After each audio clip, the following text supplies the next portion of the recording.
Hey, welcome back. Welcome back. Today we are going to go from start to finish how to web scrape the NFL's website for stats. When I started making these videos, this is the third one. They actually did a website refactoring where they changed how the website looks and feels, and therefore it broke the old code. So I have new code in order to scrape this new page here. We're going to go over here, and I'm actually talk about how I look at things when I'm doing this. How do you approach this? So this is the way I look at it is I go to the page, and I do a little bit of inspecting, right? So I go, I wanna I click on stats there, and I'm looking, and I'm like, oh, data. This right here is a HTML table, and hopefully you're familiar with HTML by now, but the basic format for a table would look something like this. It would basically be like a table tag, okay? And then usually it'll have a table row, okay? And then within that table row, usually they have your very first one, they have a this stands for table header. These are table headers. So like in this example, I would say something like I would expect to see something like pass yards underscore th, not underscore, forward slash, and then let's do this again, just for example's sake, yards att, and I'm just building this out here just so you can get the idea of the basic table structure. I'm not going to do this whole thing, and then for every tag you got an ending tag. So let's just be done with this row, and so we'll go here, here, oops, my bad, here, okay, that's your ending row. And then so that's this very first row we see there. Then ooh, we need another row with data. All right, so let's start our row, and then let's say 823. Please fast forward if this is too slow for you, but I just want to give the basic HTML um, look at what we expect to see. And this is important for us in order to be able to. Ooh, I messed up. TR, I skipped one. All right, so then I expect to see a TD. TD is for table cell. Actually, don't know why it's called TD. I guess um, in football we think touchdown, so we can remember like that. So let's take this out. I messed up. Uh, so we're still on that same row, and we're going to say we're going to do another table cell and say 8.9. We're going to end that cell. All right, by now you should get the pattern. And then we end the row, right? And now let's just end the whole table, right? So you get it, beginning tab, end tab, and then let's just end the whole HTML document, all right? And actually, before this table, usually you have a body tag. I don't even think that's necessary, but just for formality's sake. Let's go ahead. Let's just save this and call it table example. Oh, by the way, if you've never built a web page before, this is how you do it. This is how you could do it. Sorry. Most days, everybody uses a kind of some type of application, and probably 95% of all the code you see on a web page is something that's software generated. Um, but anyway, that's how you hand create a web page, and here we go. I was looking for a text document, but I forgot. Once you save it as HTML, then in my case, this is my default browser, and so it shows it with this edge icon. If I were to click on that, boom, here's the table. So anyway, that was just an example. This is a basic structure. So when you go and you're scraping, you make that request to the website and it sends back a text document that looks like this, but 100 times more complicated with a bunch of computer generated gobbledygook. You will have this basic structure is what I expect to see here. And then let me give you an example. So I go to the web page and it's just like, this is the data I want, right? Well, almost, because it's only going to display so many rows at a time, and then it has a button that says next page, and we'll have to deal with that. But anyway, so I'm expecting this page, and I'm using that word inspect strategically because I I want you to remember that when you find an object that you want to see the HTML code for, you can go about two ways. And so I right click here, and if you look down here at the bottom, you see view page source. That will give you the entire website's HTML code. And that's fine, but then you have to scroll through all that stuff, and it may take you some time to get to where you like to the piece that you like to see. Now, for me, um, I used to work a lot, and I still do work a lot in Chrome, and they were the first browser that I saw that had the little inspect option. But I was happy to see that Edge has it as well, where I believe if you wherever you right click in and then you click inspect, it jumps you out of all that document to that area. And you can see, if you see how I hovered over that 48 23, watch this. If I go here, you see how I lowered down to 8.9, and then over to the left, you see that 8.9 is highlighted. The table can have a little more tags associated with, but what I showed you is just the basic table. Um, at any rate, the most important things are these going to be these TDs and then your THs, right? Boom. These are your THs right here. Uh, and there you have it. So why do I want to see this mess? Luckily, this page only has one table. I'm assuming, like I'm looking at this page and I only see one section that looks like it could be a table. But in the case that there are multiple ones, we need to go in here and we need to find the table tag. And then we need to find something that can make that table unique. And in this example, I want to say my prior scraping, they actually each table had an attribute into it that had an ID, and then I could just scrape for that ID. Um, but in this example, the table didn't have an ID, and so the next approach that I took was to look for this class. Okay, this class, this D30 table, D30 table, DTL, D30 table stat. Just looking at that class, that looks like that would be something that would make the stats table unique. So that's important, and I would take note of this class. Actually, go in and copy and paste it, usually um, into a notepad, just so that I keep it. Some other things I want to look at too before we dive into the code is, of course, the URL of the stats page. So it looks like this. So I'm going to copy that and paste it. The next thing is, you know, we've got some options here. We've got year.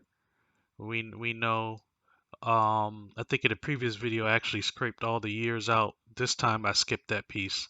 But another thing we want to look at is, so when we go to player stats, it like defaults to passing. But if we were to click on passing, we get this URL. So I take note of that. And then if we click on rushing, we get this URL. And I'm looking for patterns. And so what I see is this sort of matches up with that directory. This 2020 matches up with the year. So like I'll put 2021. There'll be nothing but 2021. The season hasn't started yet. That changes there. I'm looking rushing. It's there. And if for some reason they have another folder, rushing yards. So I've got to I got to be able to keep account of that. So receiving matches up here. 2020. Let's go back to 2020. 2020. Then you got reg. That's probably for regular season. All show me all stats. You know, when you're looking at this, you got to try to make sense out of it. And then for some reason, receiving receptions is another folder that they've created. And so I go through all of this, and the pattern kind of holds. The only thing that I don't know, I actually had to go through all this because this is what I didn't know. What are they going to call this? So had to go through each one. Fumbles. Okay, for fumbles, they call it defensive force fumble. For tackles, they call it defensive combined tackles. So I literally come through and I copy all of these because I'm going to need them because I want to be able to my my web scraping wants to say, hey, what stat do you want? And it's going to go to this page. Okay, so the next thing is that each web page only shows so many rows, and then you click on the next page. And when you click on the next page, it gives you the next set of data. So the question is, you know, now when you look at this, it's got this gobbledygook here.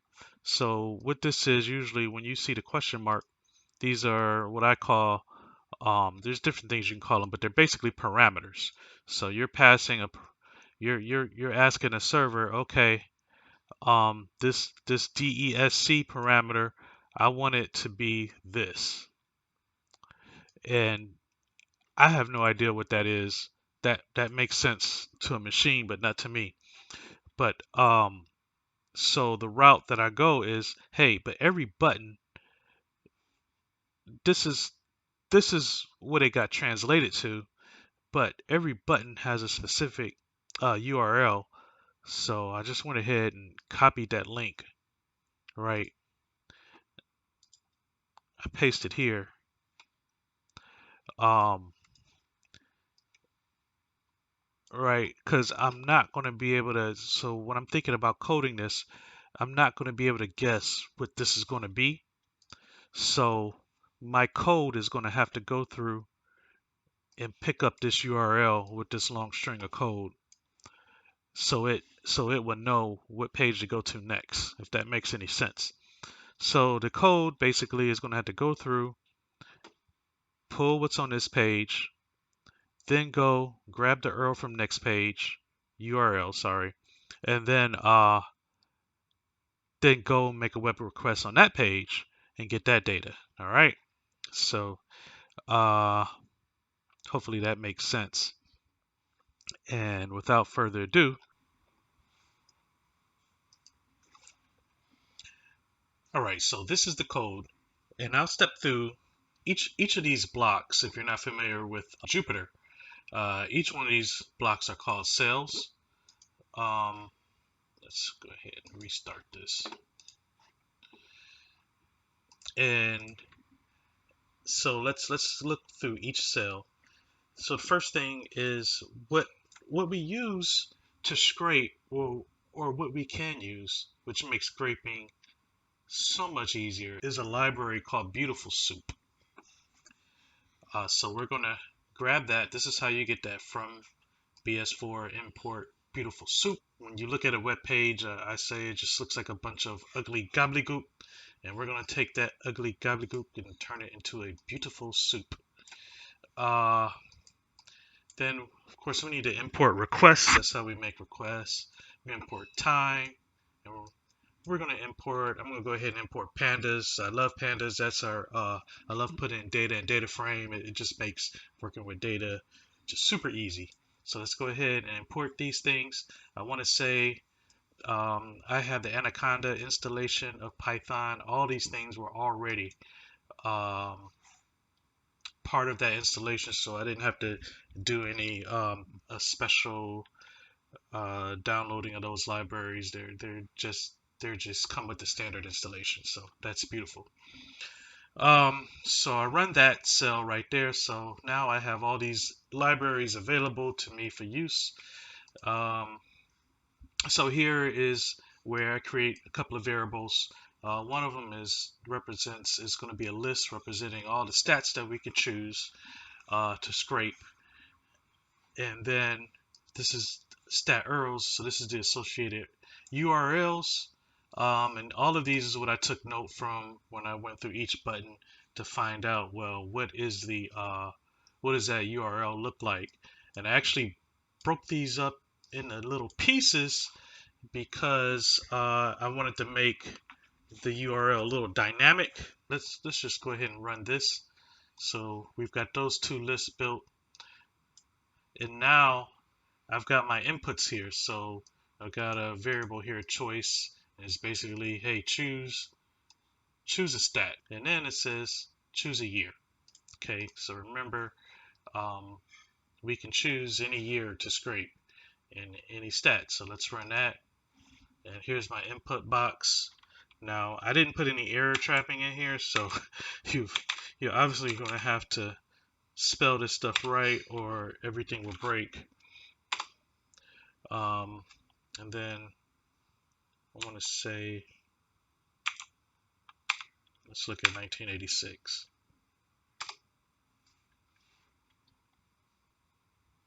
All right, so building some more stuff. So this is the root.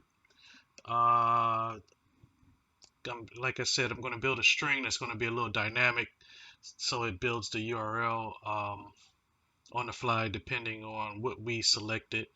And so here's a couple of pieces that we needed that should look familiar.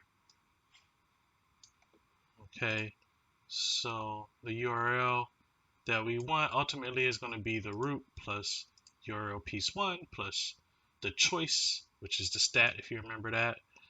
We'll do a / plus the year, which will be selected, plus URL piece 2 plus stat URLs. So this is our list right here. And then this is going to be the basically, if we said rushing, then it's going to give me this piece right here, the rushing yards description, right? So that's what that is. Then I'm going to create a couple of empty lists.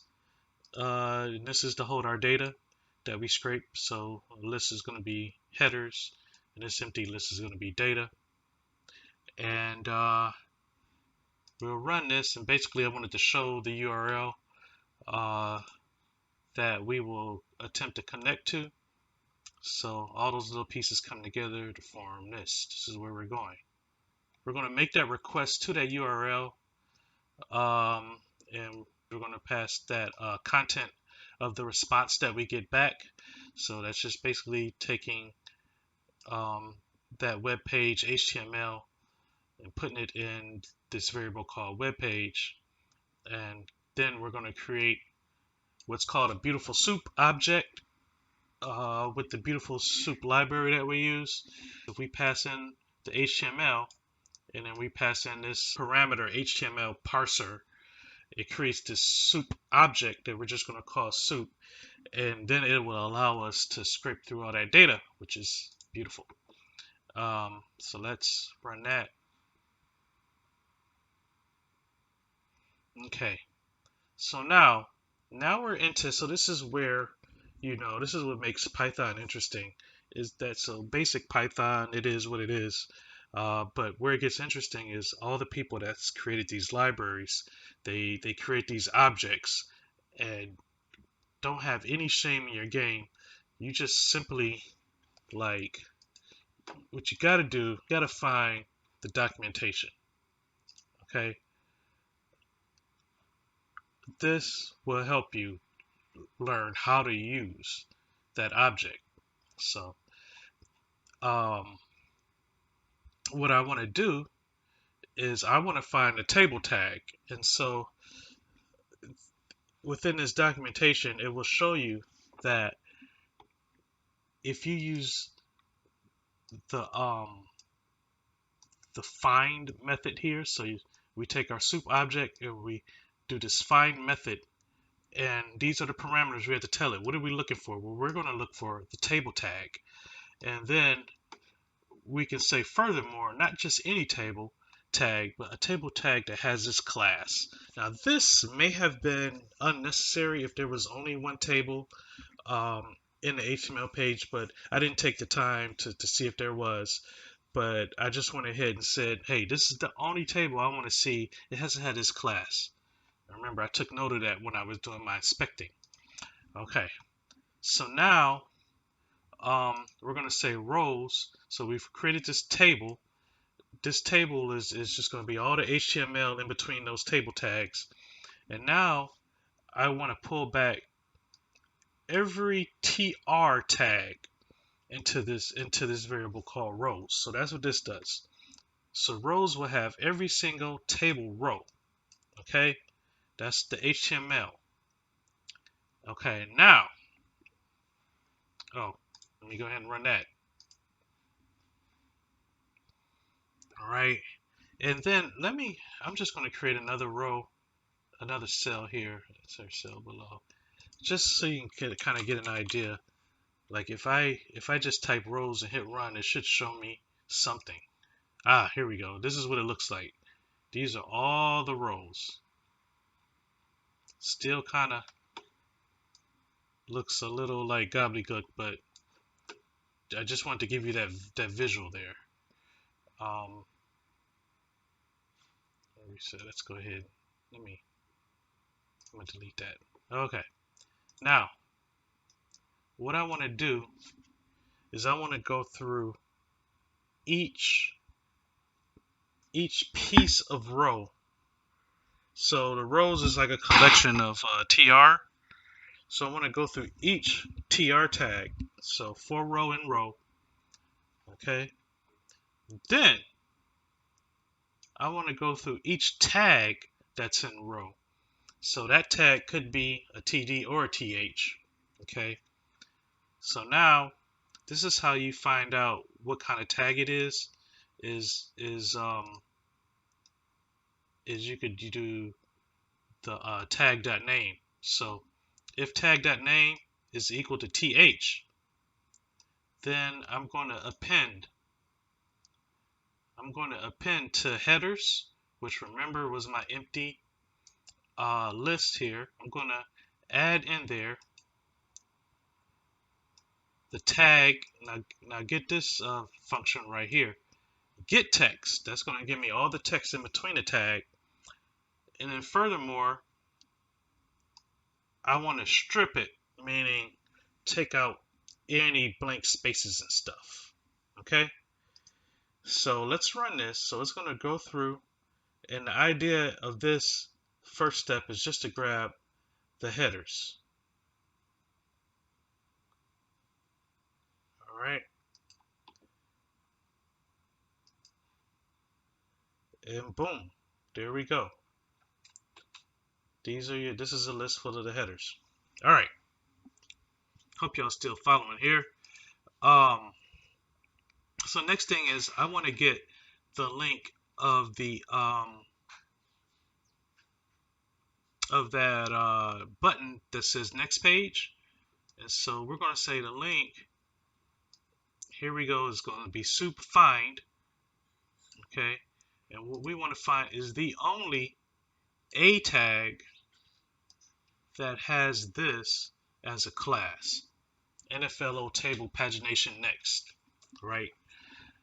And then, so that's what that link is. And then what we're going to do is web scrape the first page. And so we're going to go through, and it's almost the exact same code as we did up here for each row tag and all those row tags. Okay, my current row here, every time we go through this, I'm creating an empty list that's gonna hold the data for that row.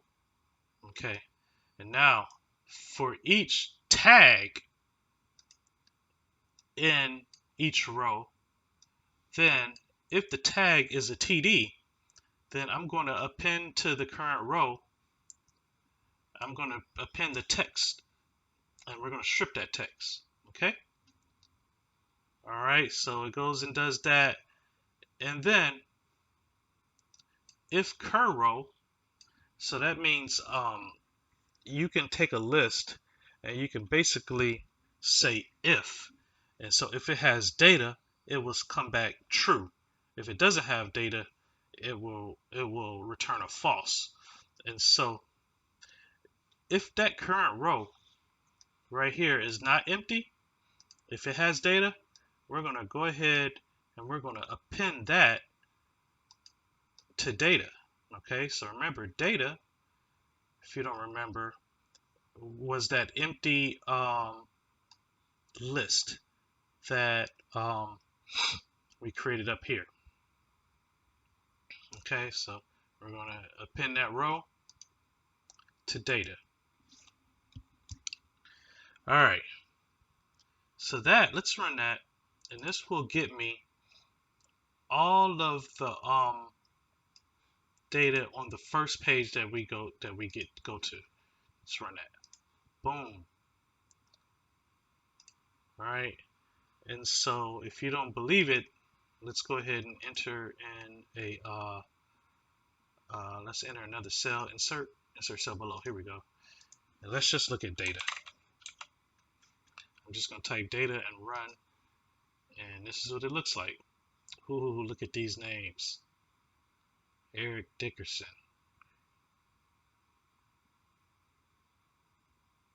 All right, here we go. I'm gonna delete that. I don't want that in my final code.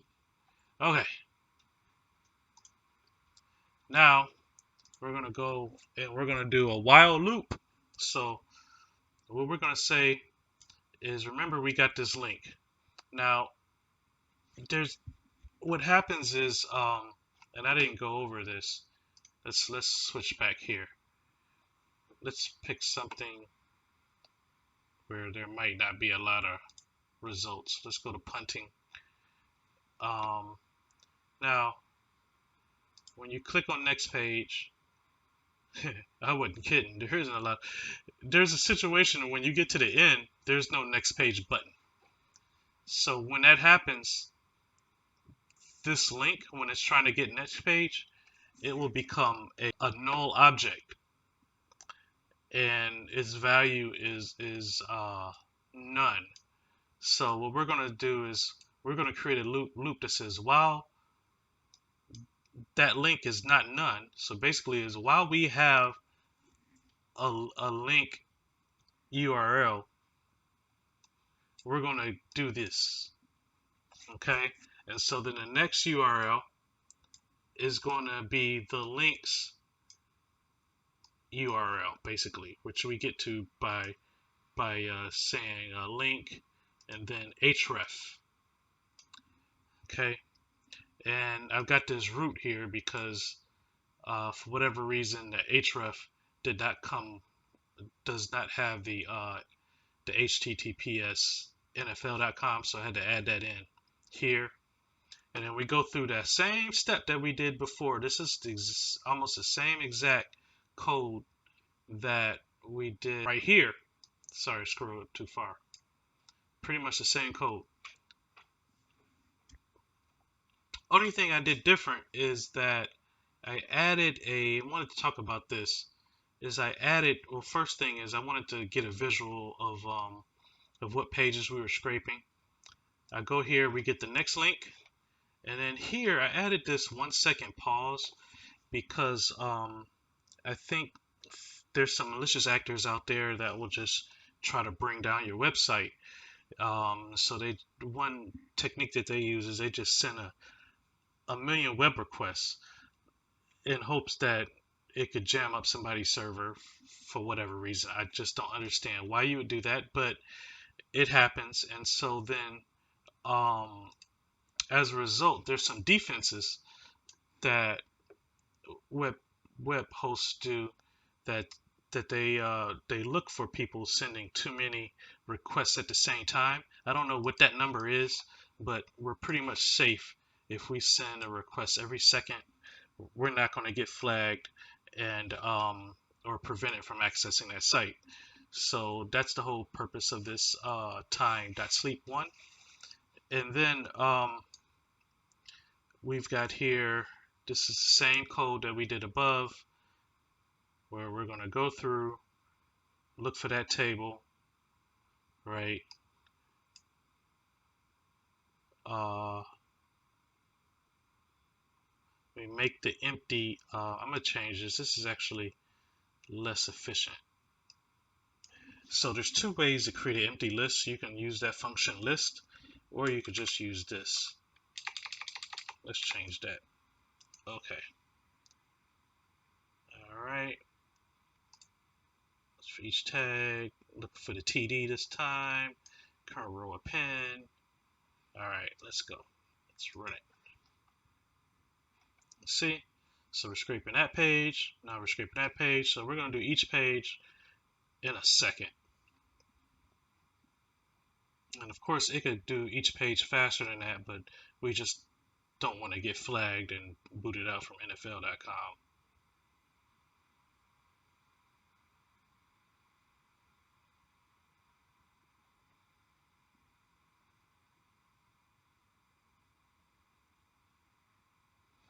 All right, we know it's done when the number pops up there. So these are all the pages that we scraped. So we pretty much have all our data now for that stat. So it's like, what do we do with it? That's next. So one thing I told you I like to do is I put it in a data frame, and this is how we do that. We choose a variable name. I'm gonna call it stats, and you go pd.dataframe method, and you can pass in pretty much anything, but I'm gonna pass in my data list, and then I'm gonna say my columns are the headers that I created up there, and we do that. Pretty simple. Now I'm using the display. Don't have to use display in Jupyter Notebook, but let's just do it so you can just see how pretty the output is. This is why I like data frames, because it's way easier to look at this than when we were just looking at the list itself. And then the other thing, I mean, you look at this. I'm gonna try to do this on the fly real quick. You got rushing yards, attempts.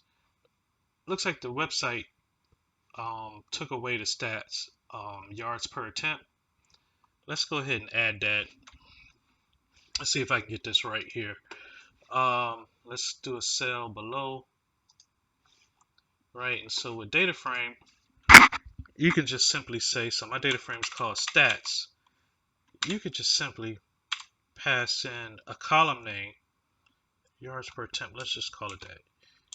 Yards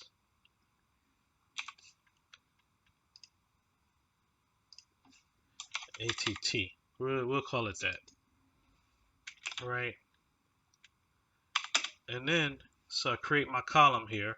So this is actually going to add it, which I think is pretty cool. And then let's just go ahead and say stats, and it's called rush yards. Let me just copy that. We'll paste it in there. What why did it do that? I don't want that. All right. And then we'll go stats,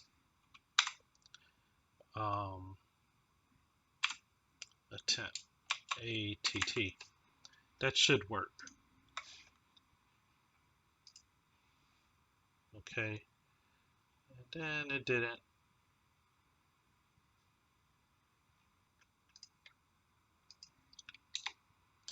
All right, so it looks like that the issue was the data type wasn't quite set correctly. It didn't realize that those are numbers. They had them as some type of object. What we're doing is we're going to convert uh, that rushing yards, and we're going to convert that attempt ATT into integers, and then now we can do some math. Okay, so did that. Do a cell below. Let's kind of get an idea of what that looked like. I'm not going to do display this time, just so y'all can see it was unnecessary. And we've got our yards per attempt here. Pretty cool. In this example, I'm going to create an Excel workbook and save it to my root directory here. Wow, that was pretty fast.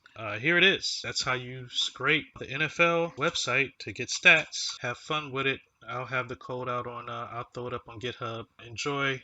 Until next time, this is Brandon Hart with the Data Ninja YouTube channel. If you like, go ahead and thumbs up, subscribe, tell a friend. Have a great one. Bye.